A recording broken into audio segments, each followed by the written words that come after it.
All right, Peter, we are recording again. Wow, here we are again, everyone. Welcome back. Let's see how long it's been. How long do you think it's been since our last upload? I think it's been close to 3 months. It has been 88 days and 16 hours. If we can post this by tomorrow, we can do it before 3 months. What do you think? Let's do it. Let's put all this in. We're back, guys. Sorry about the delay in videos and the absence. We finished college. I mean, for the summer. We're out for the summer. And we're working full time, so we're busy men, but we're back. We're gonna try to do at least one upload a week, but we're not really gonna go on a schedule. We're just gonna do it. But we're back and we're making this. This is something I made a while ago, just for fun. It's been hanging up in my room for a while. It's just some cool art that I saw on Instagram and I was like, this would be sick to make. So, we're back, we're making this. Let's get into it.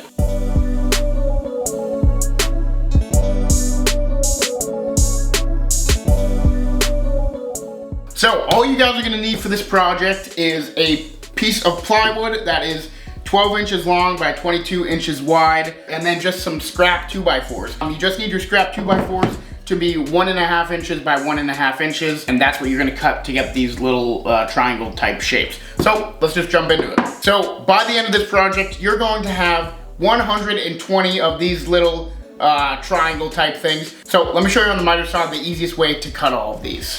What you're gonna do is set your miter saw to 22.5 degrees. That should be a preset on your miter saw. And I didn't actually measure any of these cuts. What I did is I just found a place on the miter saw which I knew to always line the wood up with. So what I did is I put the end of your piece where this metal and this red plastic meets right here at the base. So I would line it up right there where those meet, so that corner piece is right there where those meet, and then I would just go ahead and give it a cut.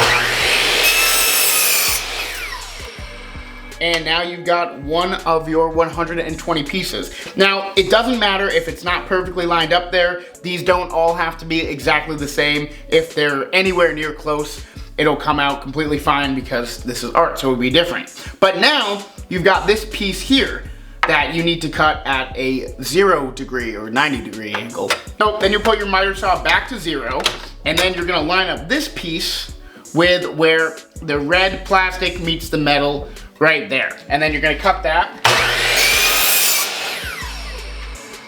And now you have another piece. So as you can see, there is a very slight difference, but like I said, it does not matter at all because there's going to be 120 of these little suckers on your project and it's art. You won't be able to tell, it doesn't matter. So that's what you're gonna do. You're just gonna keep going from 22.5, make your cut, then to 1, make your cut, 22.5, make your cut, 1, make your cut. And you're gonna do that 120 times.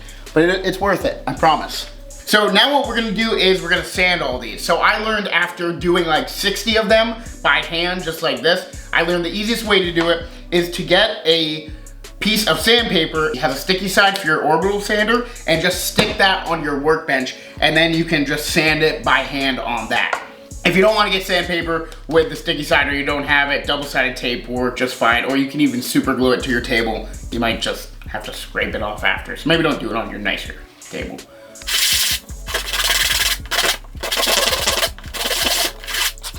And there it is. That is one of 120 sanded. Yes, you have to sand each piece, but by the time you're at like 50, you're gonna be like, yeah, I probably don't have to sand them all that well. If you're gonna sand anything well, make sure you do that top part there as well as you can, because you want that to be nice and smooth while painting. Also, the bottom side, you do not have to sand unless it's bad, because this is just gonna get glued to the plywood. So you don't have to do that. So now, let's get into the painting.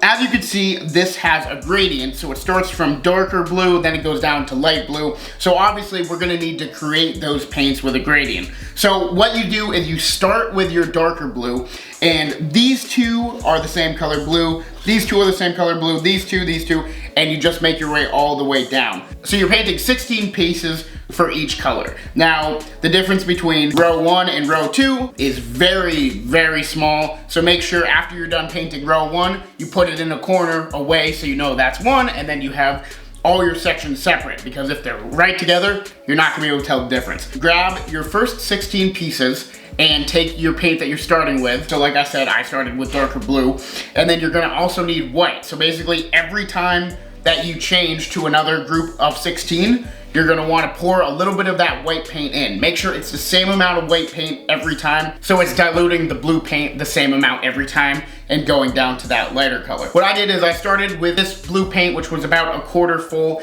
and every time I wanted to go down to a lighter color, I would add 2 tablespoons of white paint to it, and then that would create that lighter blue as we went on. So that's basically all you're gonna need to do. Just paint 16 of them every time, and then we'll get to putting it all together. So what I'm showing you here is just a scrap piece to show you what you're gonna wanna do, but you are gonna wanna cut your piece to 12 inches by 22 inches long. That's how big my final project was. But I'm just gonna show you because you're gonna wanna do a dry run before you actually put these on. And the biggest thing to know is that while you're gluing these onto your actual piece, you don't want any of these pieces to match each other if they're next to each other. So if this piece is like this, that means the 9 surrounding pieces of that piece cannot also be like that, because that's gonna look weird. So even over here is fine. I would recommend doing something different. You just have to just keep playing around. Eventually it'll all work out if you just keep messing with them and turning them around. It will all work out and they'll all be different. So now when you've done your dry run and they're all painted and dried and you're ready to glue those on, you're just gonna go ahead and start with that darker color, put those 2 rows on, make your way all the way down, going from darkest to lightest, and it's gonna be very satisfying, and that's it. That's gonna do it, guys. Thank you so much for watching. I'm so happy with the way this came out. I think it's a super cool piece of art, and you could definitely sell this for a good amount of money because it takes a lot of work to build. But again, thank you so much for watching. Thanks for sticking with us, and we will see you in the next one.